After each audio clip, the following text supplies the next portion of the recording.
A paz do Senhor, meus irmãos, estamos iniciando aqui mais um programa da Escola Bíblica Dominical. Nós estudaremos a lição de número 6 e vamos tratar do assunto da condição dos gentios sem Deus, que é o tema geral do segundo trimestre, a Igreja Eleita, Carta aos Efésios. Gostaria aqui de agradecer a Deus por mais essa rica oportunidade de estarmos juntos estudando a lição bíblica. Agradecer também aos irmãos pela companhia, que estão sempre conosco, aprendendo também da palavra de Deus. Gostaria agora de fazer uma oração. Peço que você curva a sua cabeça. Vamos orar para que o Senhor Jesus ilumine o nosso entendimento, para que nós possamos aprender cada vez mais da palavra de Deus. Senhor Jesus, nós te agradecemos, ó Pai, por estarmos aqui reunidos nesta manhã, aprendendo a Tua santa palavra, Jesus. Abre o nosso entendimento, o nosso coração, para que nós venhamos guardar essa palavra, Jesus Cristo, para que possamos, ó Pai, também repartir, compartilhar para todos aqueles que não ainda conhecem a Ti, Jesus. Fala conosco nesta manhã, é que eu te peço e te agradeço em nome de Jesus. Amém. Gostaria aqui também, meus irmãos, de apresentar mais uma vez as nossas redes sociais. Os irmãos sabem e nos acompanham pelo YouTube. Peço que você se inscreva no canal, dê o seu like no vídeo e também ative as notificações. Você que acompanha nós pelo Facebook, curta a página, compartilhe e comente também o programa. Nos ajude a compartilhar cada vez mais. E para você que ainda não adquiriu a lição bíblica da Escola Dominical, nós temos a livraria Fonte Viva. Está aí o telefone das nossas irmãs. Peço que você entre em contato e adquira, pois com certeza será uma bênção e você vai conseguir aprender muito mais do que você está aprendendo. Nós conhecemos, irmãos, já que todas as nossas aulas, todas as nossas lições, temos 2 comentaristas e eu gostaria de apresentá-los aqui neste momento. Nós temos conosco hoje o presbítero irmão Anderson Silva. A paz do Senhor, irmão Anderson. Paz do Senhor, irmão, paz do Senhor a todos que estão nos ouvindo, que Deus abençoe a todos. Amém. E temos também hoje, irmão, sobre nova direção, novo trabalho aqui, o nosso cooperador, irmão Igor Moraes. Paz do Senhor, irmão Igor. Paz do Senhor, meus irmãos, a todos que estão acompanhando a Escola Dominical. Que bênção, irmãos. Estamos todos juntos aqui e com certeza esses comentaristas que aqui estão vão aprofundar e vão enriquecer o assunto desta aula. Fica agora com o quadro Você Sabia?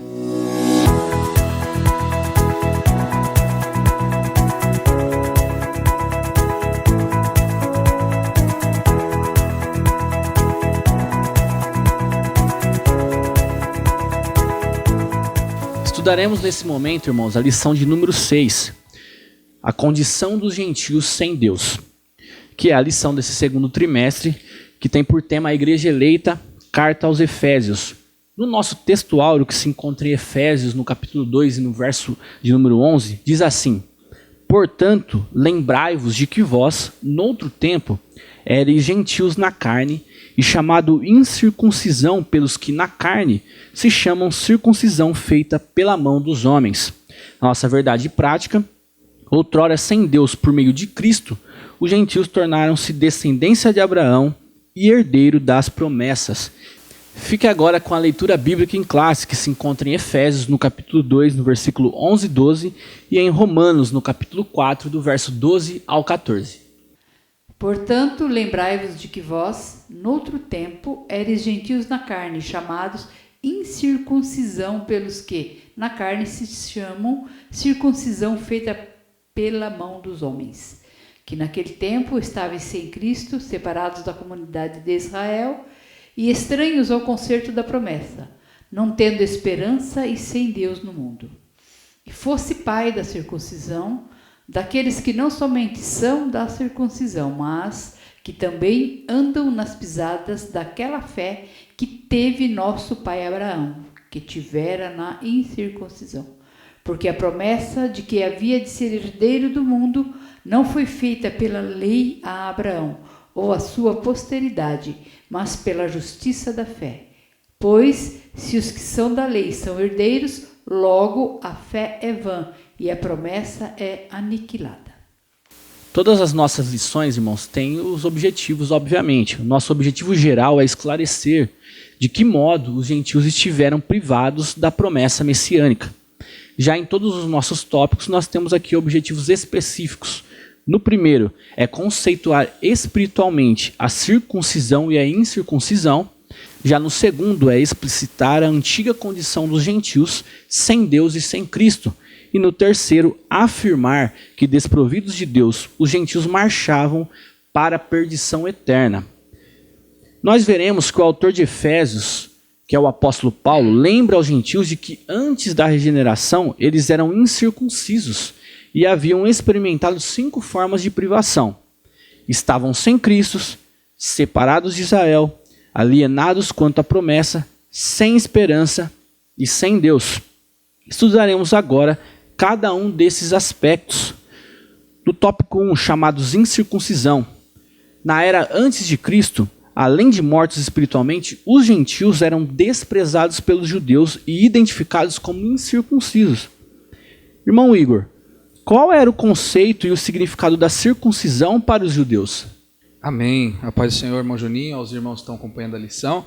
Hoje nós mudamos um pouco de lugar, né? E oramos a Deus para que Ele nos dê a capacidade, né? Nos capacite para trazer aos irmãos, à Igreja de Cristo, tudo aquilo que é da vontade do Senhor que a gente aprenda neste dia.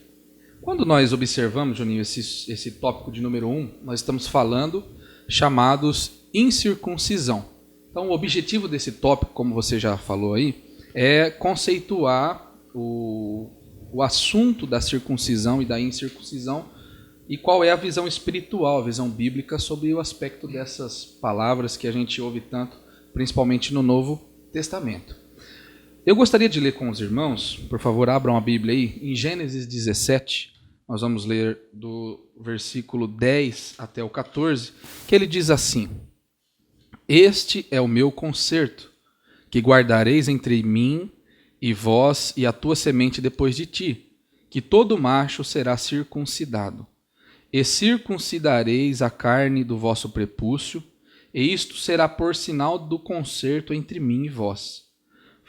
O filho de 8 dias, pois será circuncidado, todo macho nas vossas gerações, o nascido na casa e o comprado por dinheiro a qualquer estrangeiro que não for da tua semente.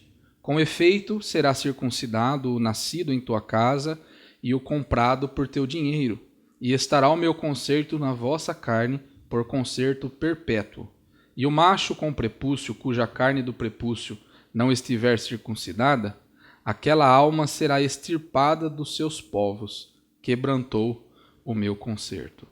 Então, o subtópico 1, os irmãos estão acompanhando em casa, estão acompanhando nas suas lições, o subtópico ele vai falar sobre o conceito da circuncisão. Então, o objetivo nesse momento é a gente entender esse termo tão usado nas igrejas, usado em muitas pregações, para distinguir. Para isso, eu gostaria de convidar os irmãos para a gente fazer uma rápida viagem ao passado e entender um pouco a origem destas nações. Quando a gente fala de povo judeu, nós vemos que há uma separação muito grande do restante das outras nações. Então, existem diversas diferenças, conceitos totalmente diferentes que distinguem este povo de muitos outros. Se nós pensarmos, Juninho, os irmãos estão acompanhando em casa, Matusalém, que foi o homem mais velho, né, que pisou nessa terra, e o próprio Noé, um homem usado por Deus para dar prosseguidade na nossa espécie, né, foram homens gentios ou foram homens judeus?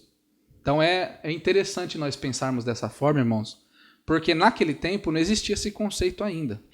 Então nós podemos ver que quando Deus cria o homem lá com Adão, Eva, e eles dão prosseguidade na raça humana, nós vemos que eles falavam uma só língua.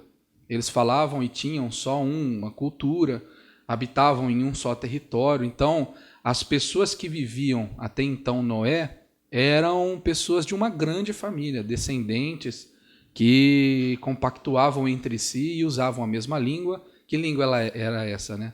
A gente não consegue conceituar, mas vamos chamar a língua do Éden, né? A língua que Deus conversava com Adão.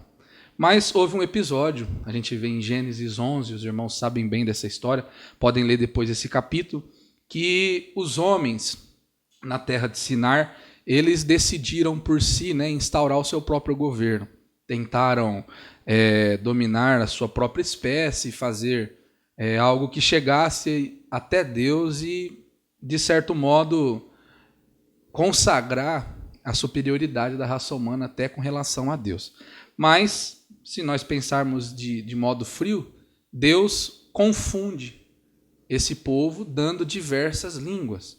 E isso divide o povo em muitas nações.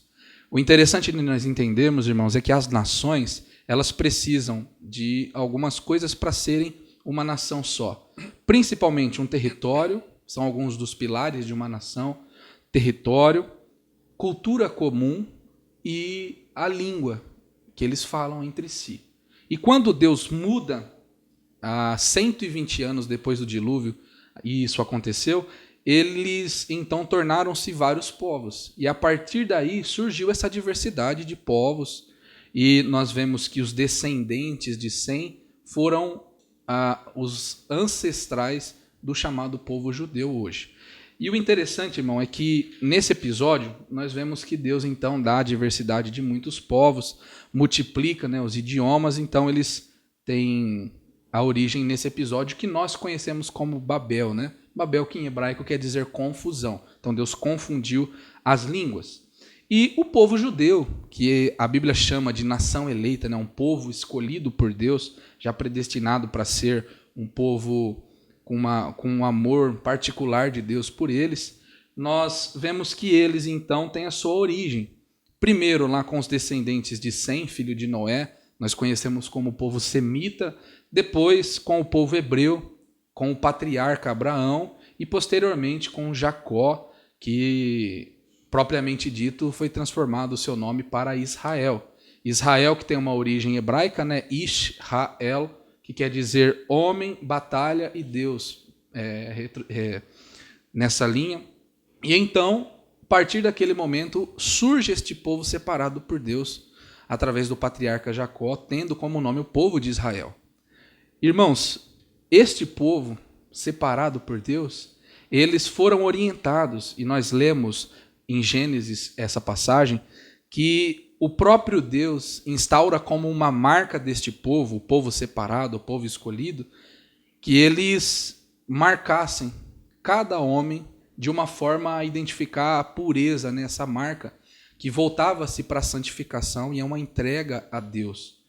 E nós vemos então que o povo judeu, por ordem de Deus, marcava, né, suas crianças a partir de 8 dias de vida, e até os estrangeiros que eram comprados, eles faziam essa marca. A circuncisão se dava no órgão sexual masculino, então eles cortavam a pele do prepúcio do homem, do menino, e ele então tornava-se um circunciso. E a partir daquele momento, o conceito de circuncisão tomou uma proporção muito grande, porque virou, lá com Abraão, um conceito aplicado diariamente e exigido do povo judeu. Eles levavam isso, irmão, muito a sério. O povo que tinha a marca era o povo escolhido por Deus, o povo que demonstrava na própria carne que era entregue e obediente a Deus.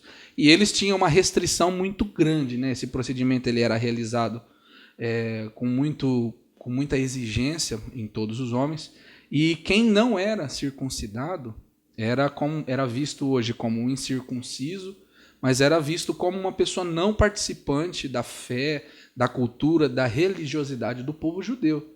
Então eles tinham, irmãos, esse conceito. Aquele que não era circuncidado era excluído da aliança, da promessa de Deus. Então, portanto, não poderia ser chamado de filho da promessa, ou povo escolhido.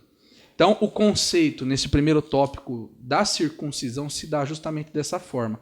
Deus escolheu entre as linhagens, como nós já vimos anteriormente, o povo judeu, e eles praticavam este conceito por ordem do próprio Deus para marcar, para deixar explícito externamente que aquele povo era um povo separado à santidade a Deus.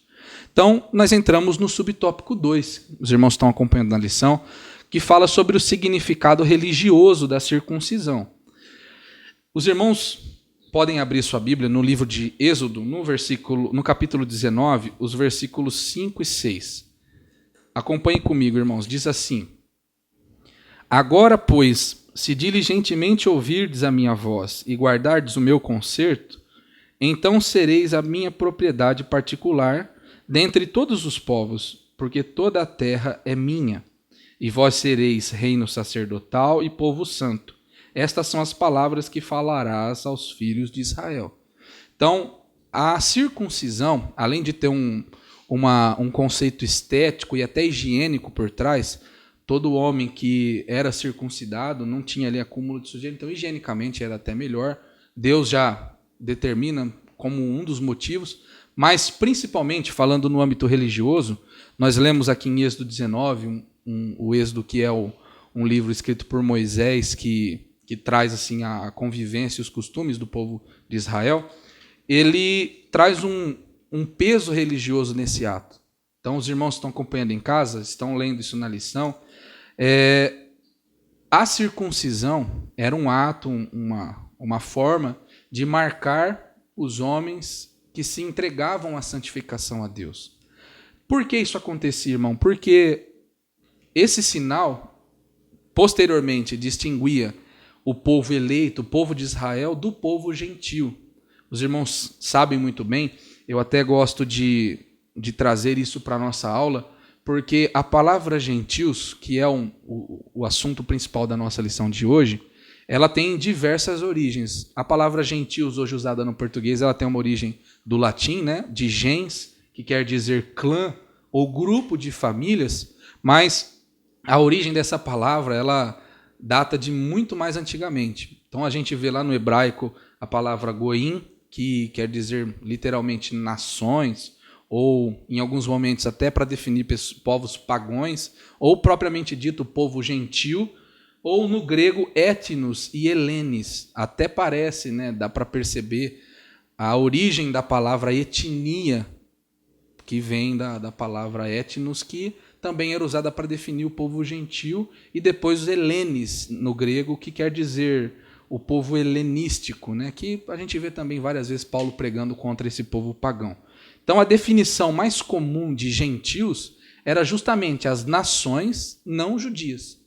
As nações que não eram de descendência judaica e que tinham conceitos religiosos diferentes, principalmente por influência da cultura grega, né? A filosofia grega era um povo tido na Bíblia e pelo povo judeu como um povo pagão, que não era merecedor, não praticavam a circuncisão, portanto não tinham a marca da promessa, a marca da aliança, a marca da santificação.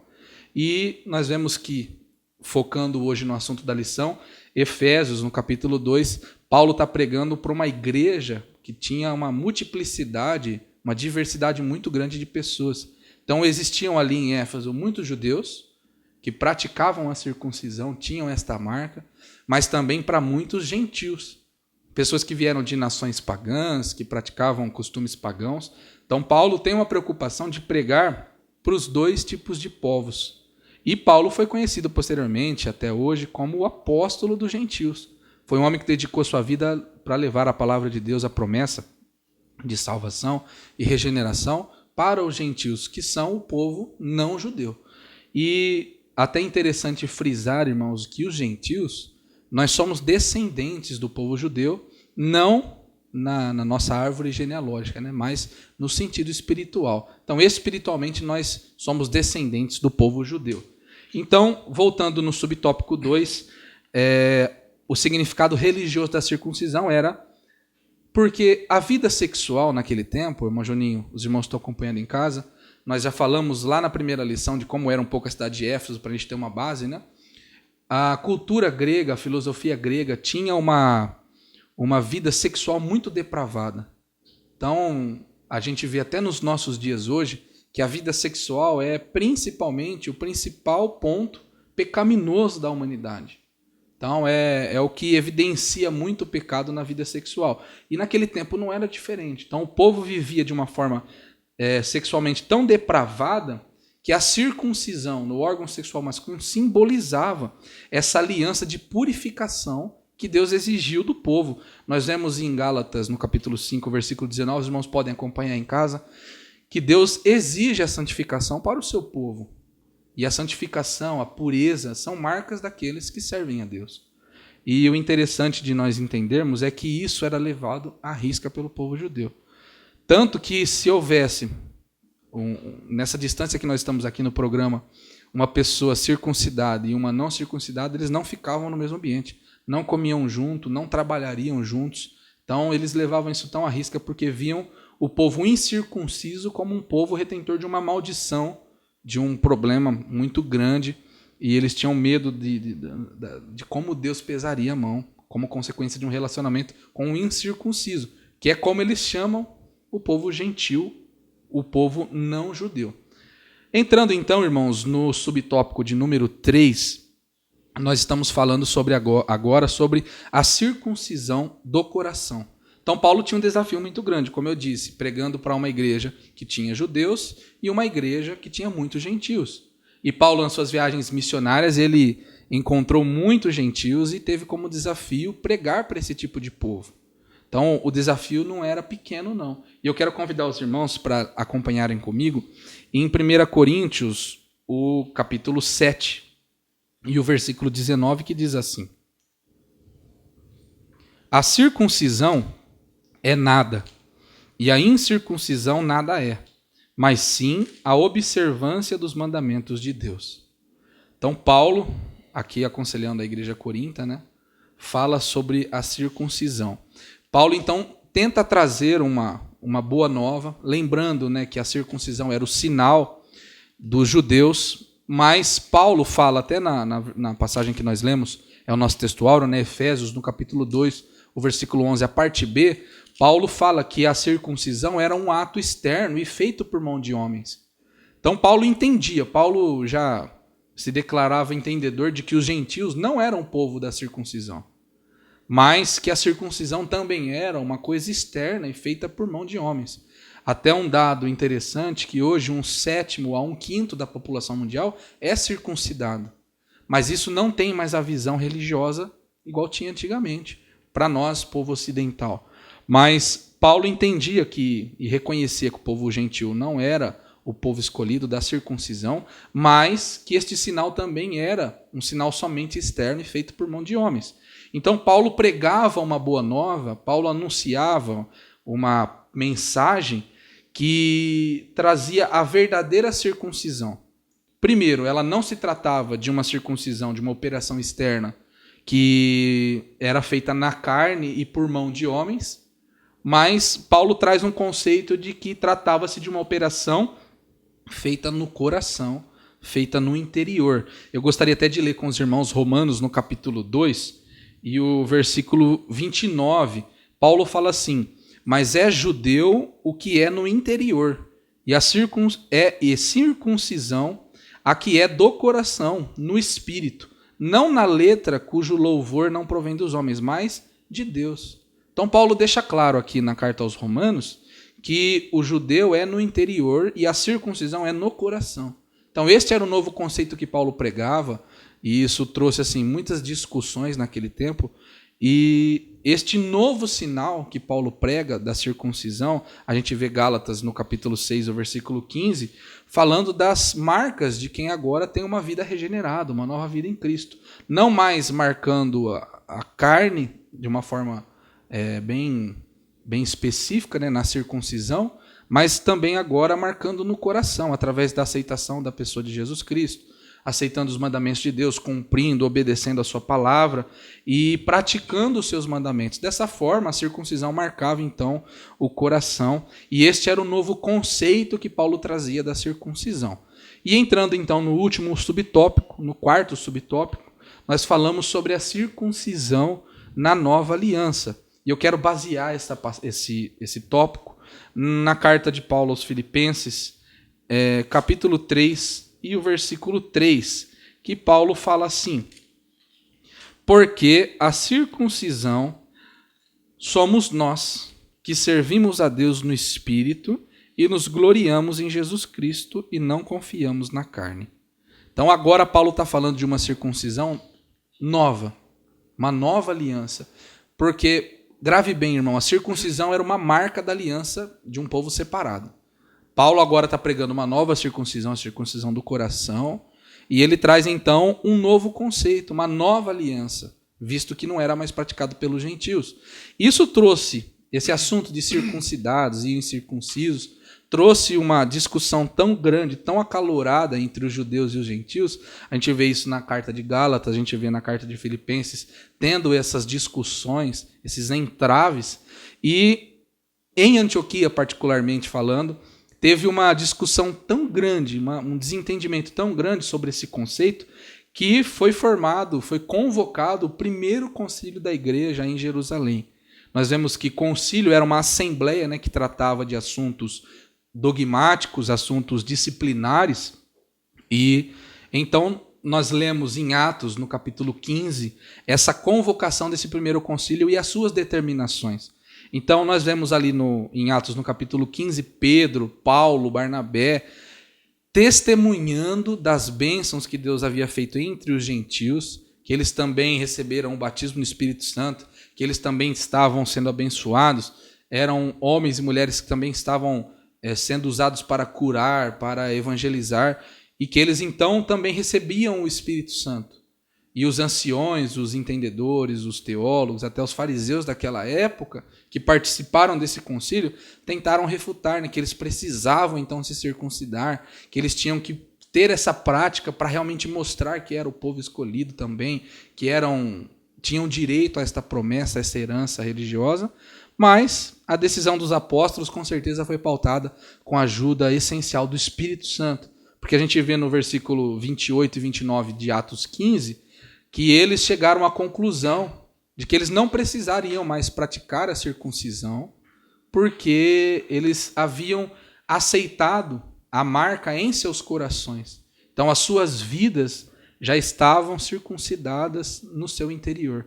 Então Paulo traz essa nova aliança, traz esse novo conceito, e nós passamos a enfatizar então essa nova aliança de que nós, que servimos a Deus, somos a circuncisão, como Paulo diz em Filipenses 3:3. Nós somos esta nova marca, esse novo modo de representar que somos separados. A marca não é mais na nossa carne, feita por mãos de homens, mas é uma marca feita no nosso coração, feita no nosso interior, para demonstrar esse respeito e essa aceitação e essa transformação no homem que aceita Jesus.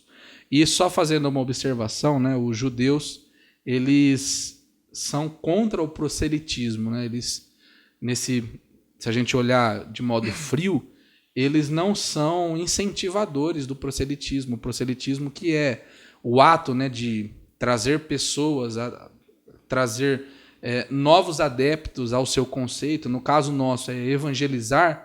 Eles não fazem muito isso por não crer, em alguns pontos, de que os estrangeiros, os gentios, podem ser retentores também da mesma herança e fazer uma aliança com Deus também. Amém. Amém, meus irmãos.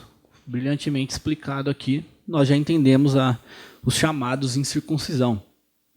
Os gentios, eles não faziam parte do pacto da circuncisão e por isso estavam excluídos da aliança com Deus. Essa circuncisão, ela era uma marca para que eles se lembrassem, irmãos, da identidade que eles tinham e a responsabilidade que eles tinham quanto ao pacto, né, com Deus. Nós vemos que essa circuncisão ela já foi feita, né, no coração, como foi explicado aqui. E nós temos um versículo de 2 Timóteo, no capítulo 2, versículo 19, que eu gostaria de ler agora com os irmãos, que diz assim: todavia, o fundamento de Deus fica firme tendo esse selo, ou seja, esta marca, né?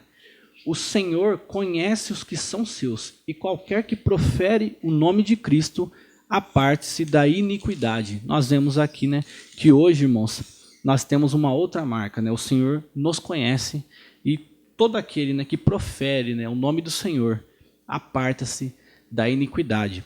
Já no tópico 2, nós temos aqui os estranhos ao concerto da promessa. Nesta parte, o apóstolo Paulo aponta a situação dos gentios. Naquele tempo, estáveis sem Cristo, separados da comunidade de Israel e estranhos ao concerto da promessa. Irmão Anderson, qual era a visão paulina com relação aos gentios? Irmão Juninho, como bem explicado pelo nosso irmão Igor, Paulo ele tinha uma visão em relação aos gentios,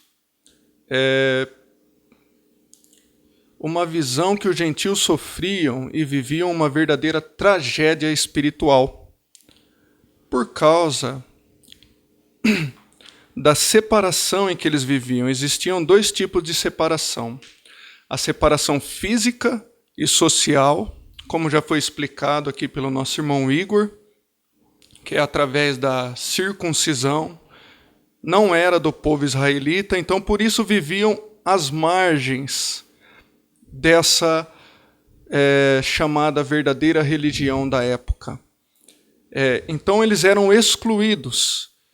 E os israelitas, eles viam os gentios como objetos de zombaria, de desprezo e de repreensão, indignos de participarem das promessas, como nosso irmão Igor, ele bem pontuou. Mas o segundo tipo de separação que eles viviam, e é a separação mais importante, é a separação espiritual, trazendo, como o irmão já leu a introdução aqui desse tópico, 5 tipos, 5 maneiras diferentes de separação. Eles viviam uma vida sem Cristo, viviam separados da comunidade de Israel, alienados totalmente aos pactos das promessas, desprovidos de esperança e sem Deus no mundo. Olha que tragédia que os gentios viviam, irmãos. E o apóstolo Paulo, ele tinha essa visão, porque em termos de religião, ele entendia muito bem. Nós conhecemos a história, já foi explicado que ele foi criado praticamente aos pés de Gamaliel, um grande rabino da época. Ele era fariseu, ele era tão zeloso pela religião que ele começou a perseguir aqueles que professavam outro tipo de salvação, né, na época do cristianismo. E então ele tinha propriedade naquilo que ele estava falando, que ele estava ensinando. Então, quando ele fala que os gentios eles viviam uma vida sem Cristo, aqui nós vemos nesse subtópico que o autor da revista ele bem frisou, que o apóstolo Paulo ele fala antes da regeneração. Aí pegando o conceito de regeneração da mini-enciclopédia Orlando Boyer, ela traz como significado um restabelecimento daquilo que estava destruído. E eu achei muito interessante esse significado, esse termo. Por quê? O que era que estava destruído? A comunhão entre o homem e Deus, que foi quebrada pelo pecado lá no Jardim do Éden. Deus ele criou o homem e a mulher para ter uma comunhão íntima e singular com Ele, para ver o Senhor face a face. Mas essa comunhão, ela foi quebrada por causa do pecado. Então a regeneração, que é a ação direta do Espírito Santo de Deus na vida do homem, ela vem a reconciliar novamente o homem e Deus. E por que é necessário reconciliar o homem e Deus? Porque lá em Romanos, no capítulo 3, no verso 23, o apóstolo Paulo nos ensina o que diz lá: porque todos pecaram e destituídos estão da glória de Deus. Então todo homem já nasce herdando a consequência daquele pecado. Então é necessário o homem hoje ser regenerado para se reconciliar com Deus, porque ele já nasce destituído da presença, da comunhão e da glória de Deus. E em Colossenses, no capítulo 2, no verso 13 e 14, se os irmãos puderem acompanhar conosco, o apóstolo Paulo ele nos ensina algo muito importante. E quando vós estáveis mortos nos pecados e na incircuncisão da vossa carne, vos vivificou juntamente com ele, perdoando-vos todas as ofensas, havendo riscado a cédula que era contra nós, nas suas ordenanças, a qual, de alguma maneira, nos era contrária, e a tirou do meio de nós, cravando-a na cruz. Aleluia! O termo cédula é um termo jurídico e significa um documento particular onde se reconhece uma promessa ou uma obrigação, ou seja, na verdade, é um documento que atesta que nós reconhecemos que nós estamos em dívida, e uma dívida impagável para o ser humano. O que Jesus faz com esta cédula? Jesus pega esta cédula e crava ela na cruz. Aleluia! Abolindo o conserto do Antigo Testamento e nos dando condições para um novo e melhor conserto. Aleluia! O conserto da graça proveniente do sacrifício de Jesus, pelo sangue do Calvário. E o que nos dá condições de termos o nosso coração, de receber o Espírito Santo e termos o nosso coração regenerado por Ele. Aleluia! Então, quando ele fala antes da regeneração, o autor da revista, nesse subtópico, ele fala que os gentios eles viviam imersos num paganismo muito grande. O que é um paganismo? São religiões falsas. E na igreja de Efésios, na cidade de Éfeso, propriamente dizendo, nós estudamos na primeira lição que a idolatria lá era muito grande. A economia girava em torno dos nichos de prata vendido e a adoração da deusa da fertilidade, chamada Diana. Então, eles eram muito religiosos. Porém, toda essa religiosidade dos gentios era incapaz, aleluia, era incapaz de inseri-los em todas as promessas messiânicas contidas na Bíblia e feitas ao povo judeu.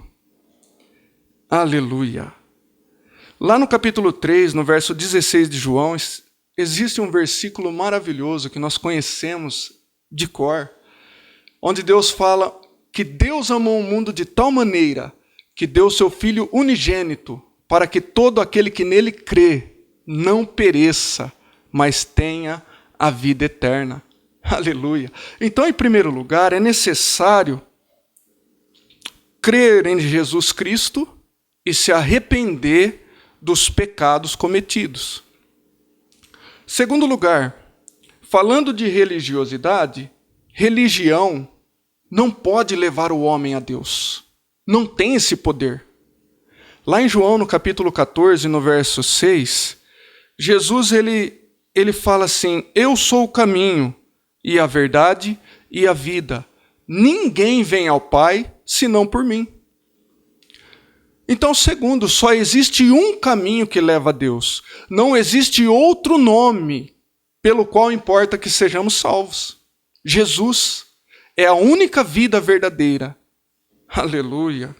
E a única verdade que existe. E lá em João, no capítulo 8, no verso 32 e 36, Jesus ele continua dizendo: conhecereis a verdade, e a verdade vos libertará. E no 36 ele finaliza dizendo: se pois o Filho vos libertar, verdadeiramente sereis livres. Então é necessário conhecer a Jesus, crer em Jesus, se arrepender dos seus pecados e ser liberto, aleluia, de todos os rudimentos do mundo. E o autor, ele finaliza esse subtópico dizendo que os gentios, eles desconheciam a Cristo. Lá em Romanos, no capítulo 2, no verso 12, se os irmãos puderem acompanhar, Romanos, capítulo 2, no verso 12.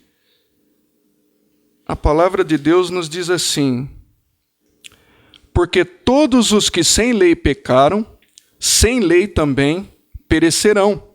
E todos os que sob a lei pecaram, pela lei serão julgados. O que isso quer dizer, irmãos? O que o apóstolo Paulo quer dizer com este ensinamento? Que mesmo não conhecendo as Escrituras, Deus ele deu a cada ser humano uma certa medida de conhecimento do que é certo e do que é errado. Então, existem pessoas que quando você vai evangelizar, as pessoas falam, não, hoje eu não vou para a igreja. Quando eu ficar mais velho, talvez eu vou. Porque acham que se for para a igreja, eles vão conhecer a Jesus e podem ser condenados pelo conhecimento. Mas aqui o apóstolo Paulo fala que não. Sem conhecimento também está debaixo da condenação. Então é necessário conhecer a Jesus, crer nele, para receber esta nova aliança. E no subtópico 2, separados da comunidade de Israel. O autor da revista, ele nos diz que os gentios eram excluídos dos símbolos externos, incircuncisos, como já foi bem explicado. Eles não faziam parte do povo escolhido, por isso eles eram proibidos, privados de todos os rituais contidos na religião e também de todas as promessas, de todos os concertos e alianças feitos com os patriarcas israelitas, porque pertenciam apenas aos descendentes na carne de Abraão, cuja promessa fundamental se encontra no livro de Gênesis, no capítulo 17, no verso 7, aonde Deus diz assim para Abraão: para te ser a ti por Deus e a tua semente depois de ti. Esta é a maior promessa das Escrituras Sagradas, pois ela é a primeira na qual se baseiam todas as outras promessas e pactos feitos entre Deus e o homem, aonde Deus assume um compromisso com seu povo fiel. Porque Deus ele sempre enviou profetas e bateu nesta tecla, que não bastava ser somente israelita, irmão Juninho, mas precisava ser fiel a ele. E os israelitas achavam que pelo sangue e pela carne eles já eram salvos. Mas não. Deus ele mostra, através dessa figura do Antigo Testamento, que ele vem buscar uma igreja. Dentro da igreja ele vai tirar uma igreja fiel, um povo remanescente, zeloso e de boas obras. Aleluia. Então, irmãos, esta promessa de Deus, ele tem um compromisso com seu povo fiel, é de ser o seu escudo, o seu galardão, e de que sobre este povo fiel estará sempre o seu perdão, a sua proteção, orientação, bondade e ajuda, e todas as copiosas bênçãos que Deus tem para derramar sobre a vida daqueles que são fiéis. Entretanto, por meio do sacrifício de Cristo, os gentios eles viriam a se tornar filhos de Deus e descendência de Abraão pela fé. Aleluia. Lá em João, no capítulo 11 e 12, a Bíblia nos fala assim que veio para o que era seu, e os seus não o receberam, mas a todos quanto receberam, deu-lhes o poder de serem feitos filhos de Deus, a saber, aos que creem no seu nome. Aleluia. Os quais, no versículo 13, não nasceram do sangue, nem da vontade da carne, nem da vontade do varão, mas de Deus. Aleluia. Então, é maravilhoso o que Deus ele faz na vida daquele que se entrega a ele. E no subtópico 3, alienados aos pactos das promessas. Por quê? Os gentios eles desconheciam totalmente todas as promessas e pactos feitos, porque era somente ao povo judeu. Então, pactos esses que eram cristocêntricos, ou seja, giravam em torno do advento do Messias, todos os pactos. E nós pontuamos na resposta da lição, da pergunta 4, a resposta está aí. Quais eram os principais pactos que giravam em torno de Cristo? São 3 pactos: o pacto abraâmico, o pacto mosaico e o pacto davídico. No pacto abraâmico, lá na promessa, primeiro encontro que Deus teve com Abraão, em Gênesis 12, no versículo 2, Deus ele fala assim: far-te-ei uma grande nação, abençoar-te-ei, e engrandecerei o teu nome, e tu serás uma bênção. Mas lá no versículo 3, na parte B, Deus ele finaliza dizendo: e em ti serão benditas todas as famílias da terra, já apontando para a vinda do Messias, da descendência de Abraão. Olha que promessa maravilhosa. Aleluia. Inclusive, irmãos, esta profecia é a segunda profecia bíblica do Evangelho de Cristo. É a segunda profecia, porque a primeira se encontra em Gênesis, no capítulo 3, no verso 15, conhecido como proto-evangelho, ou seja, o primeiro evangelho pregado na terra. Aleluia. Aonde Deus prometeu que da descendência da mulher levantaria um ser humano que pisaria de uma vez por todas a cabeça da serpente. Aleluia. Então, irmãos, todos os pactos apontam para Cristo. E agora os gentios, por meio do sangue de Cristo, a eles é revelado a grandeza do amor divino, tornando-os herdeiros desta promessa maravilhosa. E lá em 1 Pedro, no capítulo 2, no verso 9 e 10, para finalizar esse subtópico, Deus ele fala assim: mas vós sois a geração eleita, o sacerdócio real, a nação santa, o povo adquirido, para que anuncieis as virtudes daquele que vos chamou das trevas para a sua maravilhosa luz. Vós que, em outro tempo, não erais povo, mas agora sois povo de Deus, que não tinhais alcançado misericórdia, mas agora alcançaste misericórdia. Aleluia. Amém. Brilhantemente também explicado esse tópico de número 2.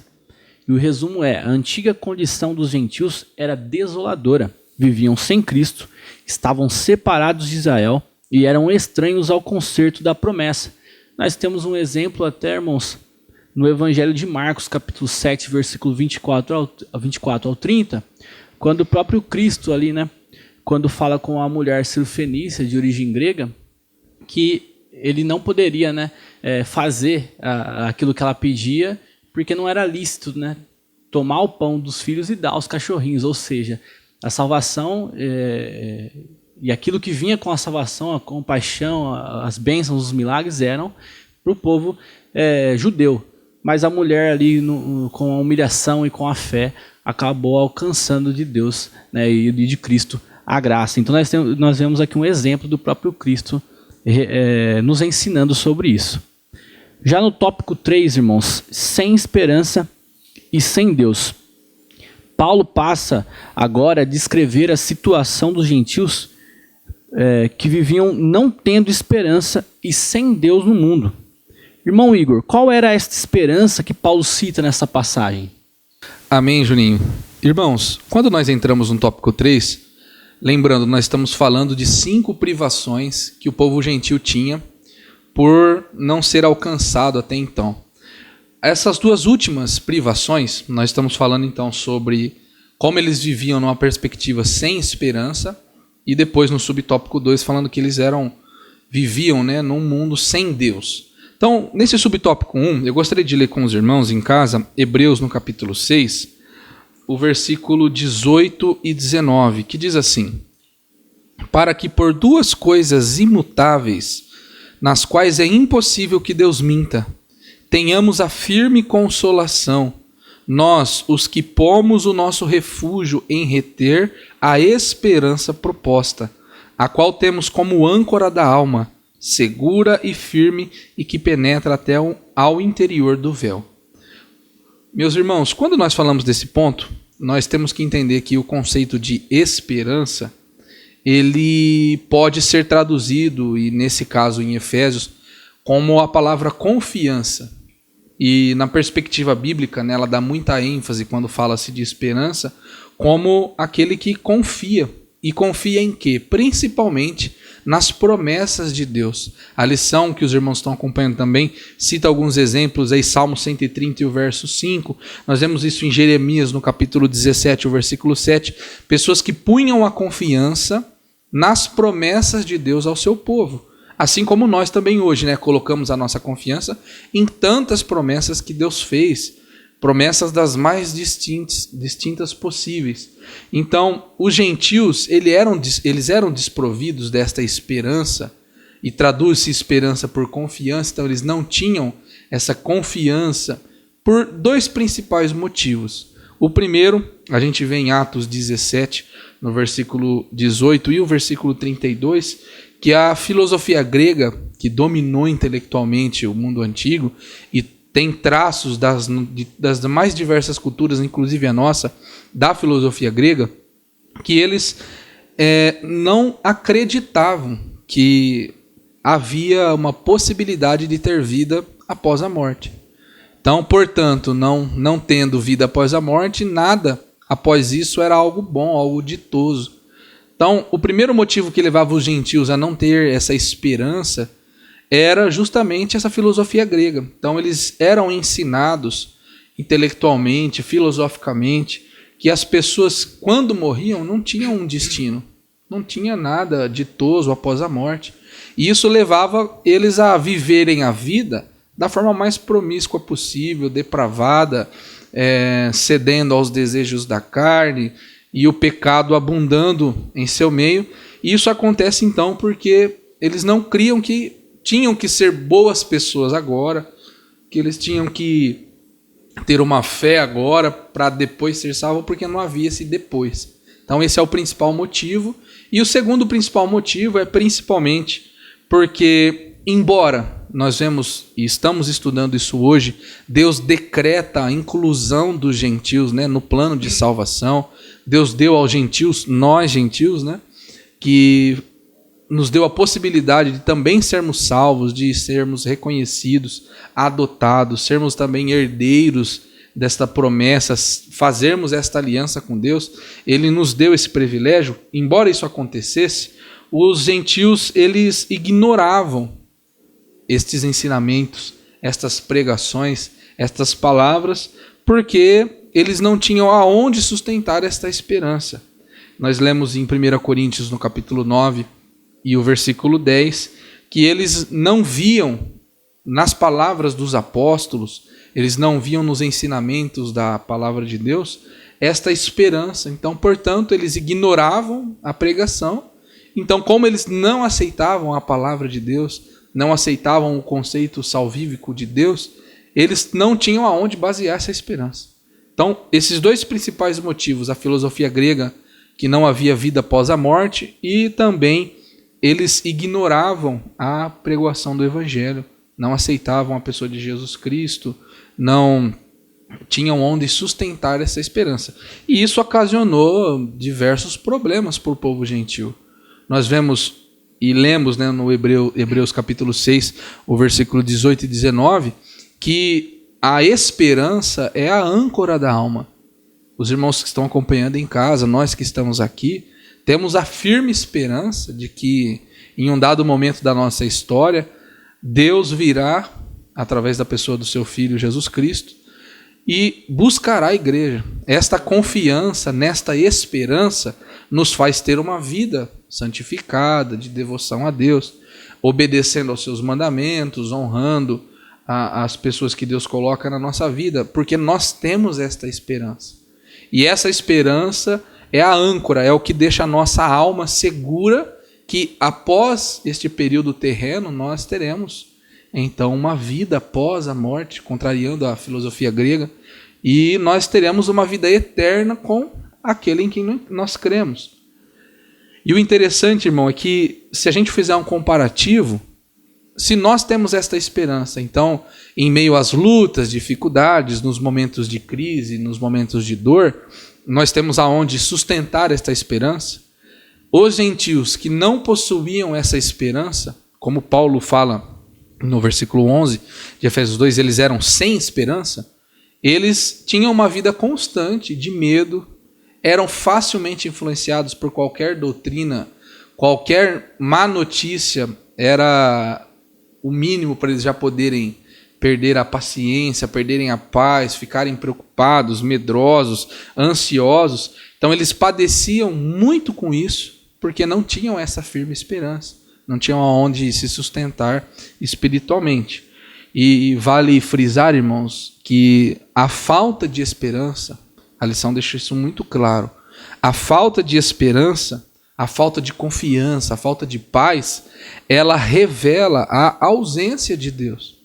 Então as pessoas que, por muitas vezes, são pessoas que não têm confiança, medrosas, pessoas que não têm paz, pessoas que vivem uma vida turbulosa, elas não podem revelar, né, que não têm a pessoa de Jesus Cristo na sua vida. Então a ausência de paz, a ausência de confiança revela a ausência da pessoa de Jesus Cristo, de Deus. Então eles viviam, os gentios naquele tempo, sem esta esperança, mas nós vemos Paulo se empenhando muito para levar essa palavra esperançosa a todos os gentios e assim chegar até nós, que somos descendentes gentílicos também. Amém. Faz necessário, irmãos, nós reconhecermos isso e não admitirmos, né, que um cristão possa viver sem esperança. Isso era para o povo gentil, um povo que não tinha Deus. Agora, nós que somos cristãos, temos Jesus Cristo em nossa vida, o Espírito Santo, não podemos, irmãos, admitir, né, essas características em nossas vidas. Temos Deus, temos o Espírito Santo e por isso estamos esperançosos em Cristo Jesus. Ainda usando, irmãos, o versículo 12 do capítulo 2 de Efésios, não tendo esperança e sem Deus no mundo. Irmão Anderson, o que significa dizer que os gentios estavam sem Deus no mundo? Esse é um subtópico muito importante, irmãos, porque não existe maior tragédia, como eu disse a princípio, do que uma vida sem Jesus e uma vida sem Deus. Isso não quer dizer que Deus ele não está atento a tudo o que está acontecendo ao mundo, não está olhando para a vida das pessoas, não. Isso quer dizer que, e quebrando aquele paradigma, que muitas pessoas afirmam que toda religião leva a Deus,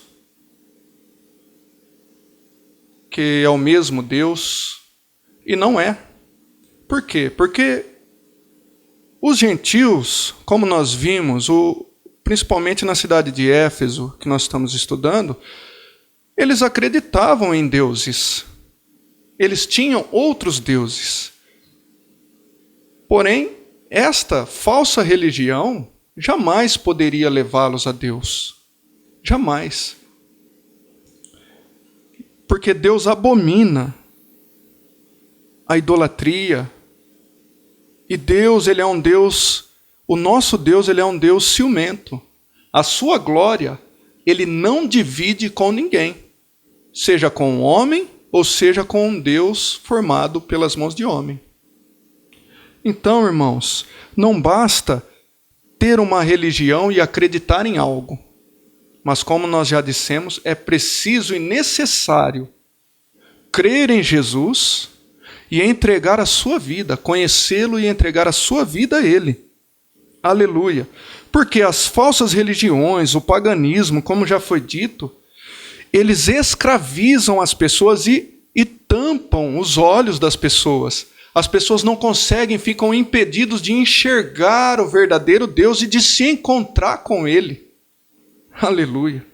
Então, as religiões, outras falsas religiões, na verdade, elas afastam as pessoas do único e verdadeiro Deus. E como o irmão Igor bem pontuou, a filosofia grega, ela é a busca do conhecimento, e eles viviam buscando, tanto que eles também acreditavam em algumas coisas, em umas religiões, em deuses. E nós podemos ver isso quando Paulo entra na cidade de Atena, e quando ele entra, logo na entrada da cidade, ele vê vários altares para vários deuses. Então os atenienses, que eram homens doutos, vamos dizer assim, homens estudados, gostavam de debater teorias e filosofias, então eles também acreditavam em algo. Mas Paulo entra naquela cidade e apresenta o único e verdadeiro Deus, que eles chamavam de Deus desconhecido. E Paulo prega: esse é o Deus verdadeiro, esse é o único Deus. E eles aceitam a fé. Mas, se continuar na falsa religião e nas filosofias, irmãos, você sabe qual que foi a conclusão que Aristóteles, o pai da filosofia, chegou no final de tudo, de toda a sua busca insaciável? As grandes 3 perguntas que ele faz: quem somos, de onde viemos e para onde vamos? Irmão, isso me lembra o que Salomão ele fala no livro de Eclesiastes, porque ele foi um homem que buscou muito conhecimento também. Mas no final da sua vida ele olha e fala: vaidade, vaidade. Tudo é vaidade. Por quê? Porque longe de Deus é impossível o ser humano ter um sentido para a sua vida, como nosso irmão Igor bem pontuou. É impossível. Aleluia. Mas graças a Deus e por nosso Senhor Jesus Cristo, que este quadro dos gentios foi alterado. Aleluia. Pela intervenção dos desígnios eternos do verdadeiro Deus, como diz o autor da lição. Lá em João, no capítulo 17, no verso 3, Jesus ele fala assim, que a vida eterna é esta: que conheçam a Ti, por único Deus verdadeiro, e a Jesus Cristo, a quem enviaste. Ao invés da escravidão da religião falsa e de todas as incertezas filosóficas, nós temos uma esperança, nós temos uma fé, nós aguardamos em Cristo. E que nós que aguardamos em Cristo, regenerados, possamos afirmar, como o apóstolo Paulo afirmou, lá na epístola de 2 Timóteo, no capítulo 1, no verso 12, a parte B do versículo, onde ele fala assim: porque eu sei em quem eu tenho crido, e estou certo de que é poderoso para guardar o meu depósito até aquele dia. Aleluia! Então, finalizando e respondendo a pergunta que o nosso irmão Juninho ele fez, irmão, uma vida sem Deus, aproveitando a explicação do nosso irmão Igor, uma vida sem esperança é uma vida sem sentido, irmãos. Sem sentido. Uma condição, irmãos, com certeza desesperadora, a qual nós que somos cristãos, temos Jesus, não temos isso graças ao seu sacrifício na cruz do Calvário. Não é isso mesmo, irmão Igor? Com certeza. Até fazer uma observação, eu julgo importante, que nós vemos nesse capítulo 2 de Efésios, Paulo falando dessas privações dos gentios. Então eles estavam sem Cristo, eram separados de Israel, eles eram alienados quanto às promessas de Deus, nós vemos que eles não tinham esperança e viviam no mundo sem Deus. Nós, hoje, cristãos da igreja brasileira, nós somos gentios, mas não mais privados destas coisas. Então eu quero só fazer a menção da importância. Paulo ficou conhecido como o apóstolo dos gentios, o missionário dos gentios. Olha a importância do trabalho missionário. Então, levar as pessoas que são privadas destas promessas, dessas ordenanças, desta inclusão na salvação, através do trabalho missionário. Que Deus abençoe os missionários que estão nos países mais distintos do planeta, levando a palavra de Deus, anunciando as boas novas, fazendo assim como Paulo fez com muitas nações, fazendo hoje, levando em lugares inalcançados anteriormente, levando a palavra de Deus, para que assim estes gentios, estas gentes, estas nações, possam também alcançar em Cristo a inclusão na salvação e reter também esta firme esperança e viver num mundo onde a figura de Deus é o centro do nosso querer, né? Que Deus possa abençoar, então, a vida dos nossos missionários, em nome de Jesus. E aproveitando aqui, irmãos, gostaria de reforçar que nós devemos orar e, se possível, contribuir para que a palavra de Deus alcance também, né, esses lugares ainda não alcançados. Então, irmãos, a síntese desse tópico de número 3 é que a antiga condição dos gentios ela era lamentável. Desprovidos de esperança e sem Deus na vida, eles caminhavam a passos largos para a perdição e ao inferno. Já na nossa conclusão, irmãos, nós vemos que noutro tempo nós éramos incircuncisos, estávamos excluídos da aliança com Deus, separados de Cristo e de Israel, vivíamos alienados ao concerto da promessa, desesperançados e longe de Deus. Um dia, porém, a magnitude do amor divino circuncidou os nossos corações, aproximou-nos de Cristo e de Israel, incluiu-nos na esperança da promessa e revelou a nós o único e verdadeiro Deus. Eu gostaria de ler agora em Gálatas, no capítulo 3 e no versículo 29, que diz assim: E se sois de Cristo, e somos de Cristo, então sois descendência de Abraão e herdeiros conforme a promessa. Amém. Gostaria aqui de agradecer a Deus por mais essa oportunidade, agradecer também aos nossos irmãos comentaristas que aqui nos ajudaram a entender os assuntos relacionados à lição e agradecer a todos os nossos irmãos que têm nos acompanhado. Nós tivemos aqui, irmãos, mais de 500 irmãos, né, na nossa última lição nos acompanhando, e isso é uma bênção. Então não deixe de nos acompanhar na próxima lição de número 7, e o tema é Cristo, é a nossa reconciliação com Deus. Nós falaremos sobre como Cristo removeu o abismo que havia entre Deus e os homens. É um assunto com certeza, irmãos, indispensável para todos nós. Não deixe de estudar a lição durante a semana, que com certeza terá um maior proveito para você durante a nossa aula.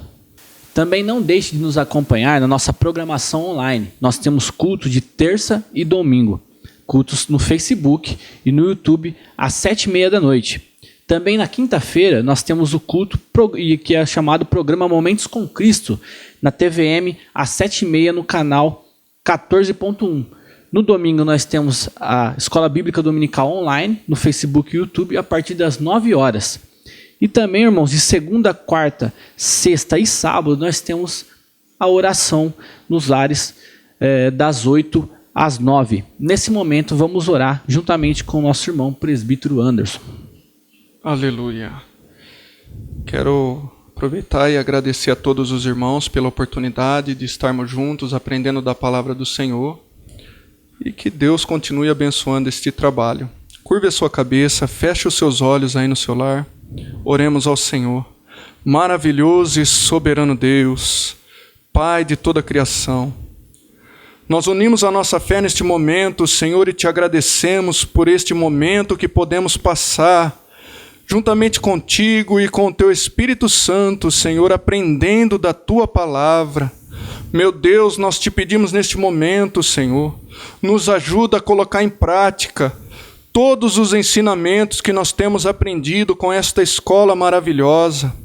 Continua abençoando, Senhor, este programa, continua abençoando todas as vidas, Senhor, que estão acompanhando, que estão aprendendo, que têm sede de Ti, Senhor.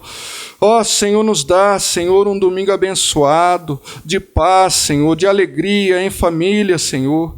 E prepara o culto da noite, que seja uma bênção para a honra e glória do Teu santo nome. É o que nós te pedimos e te agradecemos em nome de Jesus. Amém. Amém. Deus abençoe a todos vocês. Até o próximo domingo em mais um programa. Escola Bíblica Dominical, a maior escola do mundo.